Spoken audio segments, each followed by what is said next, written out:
Frank Thijs is coming from Amsterdam, based before in Belgium, partly in Amsterdam and here, and Frank is coming from the video art world, but we'll discover more about his work. Hello, so I'm a visual artist and a filmmaker.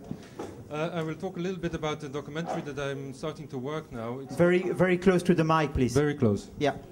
Sorry. It's a documentary about human improvement, about new technologies and the new technologies and the prospect of improving human capacities.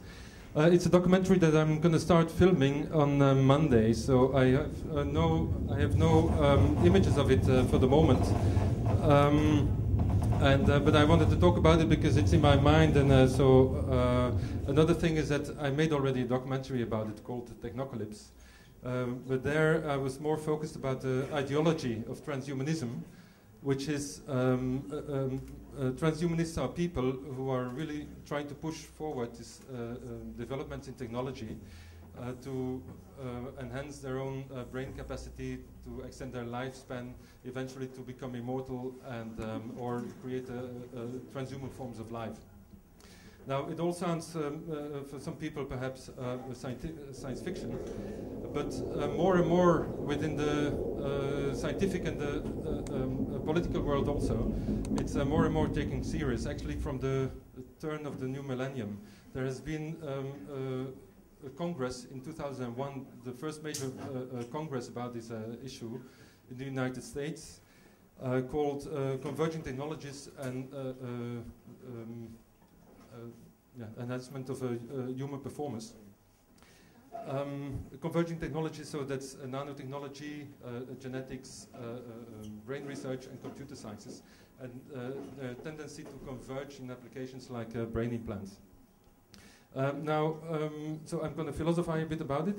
On that Congress, their final conclusion and their advice to the American government was to that all scientists, as well in the natural sciences as in the humanities, should at least spend a part of their time on this issue. And also that all high schools should include a new course on the subject. And another interesting thing on this Congress was the opening speech that was given by Newt Gingrich, who was the neoconservative ideologue of the Republican Party. And he said in his opening speech that we have to drop these new technologies as fast as possible on the market. And he used the internet motto of launch and learn. Well, everybody knows software that is dropped on the market very fast, still full with bugs. But to use this attitude towards these new technologies is have a major, profound impact on our environment and also on our human existence. It's quite surprising for someone who, in other circumstances, is against things like abortion and euthanasia, from the argument that you should not touch human integrity.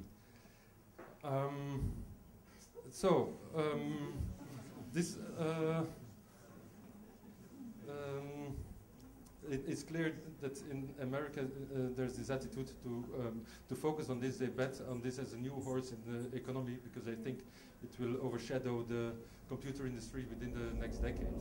In Europe, they're much more subtle. There is they try to balance the ethical and the social aspects against the economical ones. And this is what interests me now for the moment. How this within the natural sciences these ethical questions are involved. You have to know that, in fact, the academic world is split in two parts.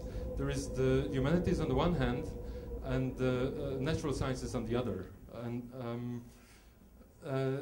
they have, in fact, nothing to do with each other. They don't know anything about each other. In 1959, there was a famous lecture given by P.C. Snow, who's a scientist and a science fiction writer. And he gave this lecture on the two cultures. And he says that there is an enormous gap between those two. And he gave us an example that in the humanities, everybody knows the work of Shakespeare. That's basic knowledge. But there is nobody who has any clue about the second law of thermodynamics, which for the natural scientists is absolute basic knowledge. But in fact, this split goes back to the time of Descartes and Francis Bacon, because if natural sciences wanted to claim objective truth, then they had to separate themselves from all ethical and political issues.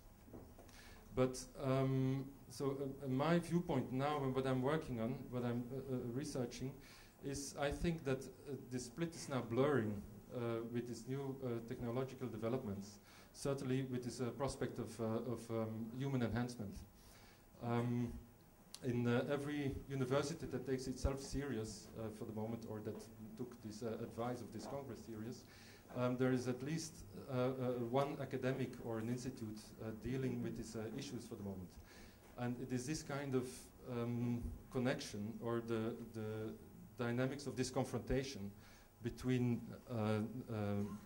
people from the humanities and people from natural sciences, how that works, because people in the natural sciences are more and more now confronted with these ethical aspects of their research, while on the other hand, people from the humanities are more and more interested in these technologies, because it becomes the center of a lot of ethical debates.